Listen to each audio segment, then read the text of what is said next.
Assalamualaikum warahmatullahi wabarakatuh. Baik, bismillahirrahmanirrahim. Assalamualaikum warahmatullahi wabarakatuh.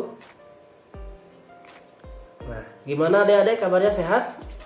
Alhamdulillah. Orang tua di rumah sehat? Alhamdulillah ya. Sebagai seorang Islam yang baik, kita harus senantiasa selalu mendoakan orang tua kita. Karena ketika orang tua kita sudah tidak ada, yang mereka butuhkan adalah doa-doa dari kita sebagai anaknya yang soleh dan solehah. Betul sekali ya. Adik-adik, ada yang tahu rukun iman ada berapa? Iya, pintar Budi kamu ya. 6. Betul sekali ya.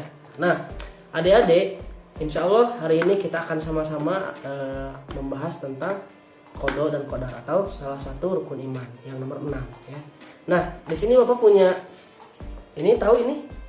Ini kartonnya.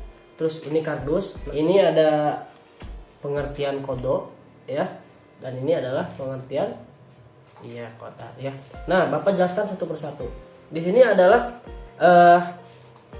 qada itu ya adalah ketetapan Allah Subhanahu wa taala sejak zaman azali yang tidak dapat dirubah ya. Nah, jadi qada itu adik-adik ya, ketika Allah sudah menakdirkan sesuatu sejak zaman azali atau sejak di Lauhil Mahfudz-nya ya, di Lauhul Mahfudz, itu tidak dapat dirubah oleh kita, dan kita harus menerima dengan lapang dada serta ikhlas ya. Nah, Pak, apa sih contohnya? Nah, kita buka ya, ini pengertiannya ya, kita buka. Nah, ada contohnya. Yang pertama, keturunan. Nah, gini, maksud keturunan, kalau Rudi ditakdirkan menjadi putra dari Bapak Budi dan Ibu Nenda, apakah Rudi bisa nolak atau tidak? Nggak bisa ya, karena keturunan itu adalah salah satu qada dari Allah yang harus kita terima. Jadi itu tidak dapat dirubah. Terus yang kedua, di sini ada apa? Di sini ada jodoh. Jadi kalau adik-adik ataupun kakak-kakak kalian yang sudah pacaran misalkan ya, ada yang pacaran, itu belum tentu jodoh ya.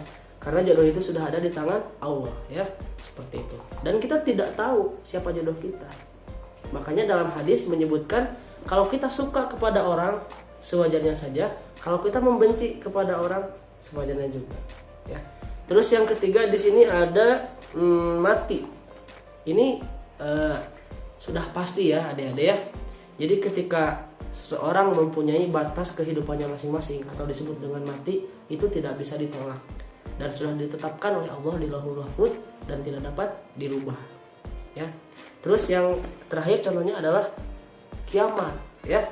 Kiamat itu atau hari akhir itu tidak ada yang tahu ya, tidak ada yang tahu, hanya Allah Subhanahu wa taala yang tahu. Nah, ini adalah salah satu dalil yang bersangkutan dengan qada. Terdapat di dalam Quran surat Al-Mursalat ayat 22 sampai 23. Mari kita baca sama-sama ya adik-adik ya. Bismillahirrahmanirrahim. Ila qadari ma'lumi faqadarna fani'mal qadirun. Jadi maksud dari dalil yang tadi adalah segala sesuatu sudah ada yang menentukan. Siapa? Allah Subhanahu wa taala. Dan Allah itu adalah sebaik-baiknya yang menentukan yang terbaik buat kita. Nah, itu adalah pengertian dari qada ya adik-adik ya. Nah, sekarang pengertian qadar ya. Qadar ini adalah, kita baca sama-sama ya, ketentuan Allah Subhanahu wa taala yang dapat dirubah melalui doa dan usaha. Itu adalah ketentuan Allah, tapi bisa dirubah, bisa diusahakan lewat usaha dan doa adik-adik. Ya. Nah, kita pelajari apa sih contohnya? Contoh. Nah, ini adik-adik. Contoh yang pertama adalah ilmu.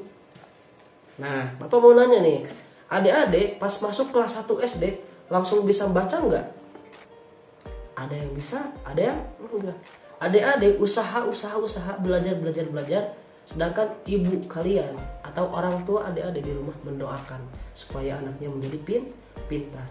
Maka dari itu, ilmu itu bisa dirubah lewat usaha dan doa.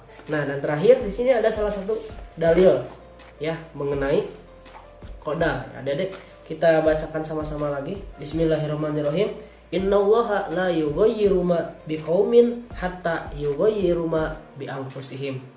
Ya, jadi maksud dari dalil tersebut adalah Allah pun tidak akan merubah apapun yang terjadi dalam hidup kita selama diri kitanya nggak mau berubah. Misalkan gini ya, kita ditakdirkan atau misalkan keadaannya sebagai orang yang kurang mampu atau orang miskin, tapi kita tahu orang miskin tapi kita nggak mau usaha ya, kita nggak mau usaha, kita diam aja di rumah, kita nggak kerja. Jadi Allah itu akan merubah keadaan kita kalau kita mau berubah, kalau kitanya mau berusaha dan tak lepas berdoa. Nah itu adalah makna atau arti dari dalil yang tadi, yang Quran surat Ar-Ra'd ayat 11 sampai 15 ya. Nah, terima kasih, itulah yang bisa dapat saya sampaikan. Mohon maaf bila banyak kekurangan. Semoga videonya bermanfaat. Terima kasih, saya Samsul. Wassalamualaikum warahmatullahi wabarakatuh.